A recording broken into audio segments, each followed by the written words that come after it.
يستأنف إذن طلبة الصيدلة الدراسة هذا الاثنين بعدما تم تسوية كل المشاكل المطروحة أمام وزارة الصحة. حسب المعلومات التي توفرت لدى تلفزيون النهار، فإن كل المطالب التي طرحها الطلبة المحتجون على طاولة الوزير بوضياف قد تم التكفل بها من طرف الوزارة، حيث تم في اللقاء الأخير الموافقة على خلق منصب مساعد صيدلي وإجبارية توظيف في المؤسسات الاستشفائية والعيادات الخاصة لخريجي تخصص الصيدلة، هذا بالإضافة إلى ضرورة تسهيل حصول الطلبة على فرصة التربص في المنشآت الصحية العمومية وكذلك في قطاع الصناعة الصيدلانية.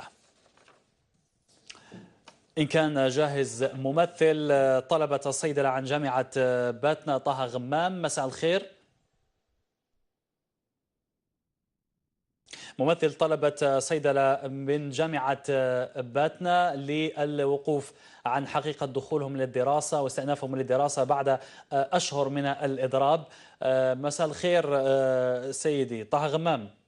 مساء الخير أخي هارون. طيب، معلومات تشير إلى اتفاق مع وزارة الصحة التي استجابت إلى جل المطالب، والمعلومات تقول أنه من الممكن أنكم تباشرون الدراسة يوم غد بعد غياب عن الدراسة دام لأكثر من شهرين على ما أظن. هل هي معلومات حقيقية؟ هل ستستأنفون الدراسة؟ المعلومات التي تناقلتها وسائل الإعلام أمس أخي هارون هي معلومات خاطئة بالمرة، والطلبة هم من يقررون العودة للدراسة بعد الاستجابة لمطالبنا بقرارات وزارية.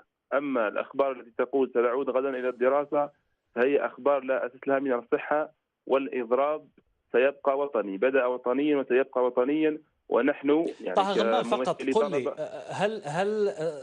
هل صحيح تم الاستجابة لمطالبكم من طرف وزارة الصحة؟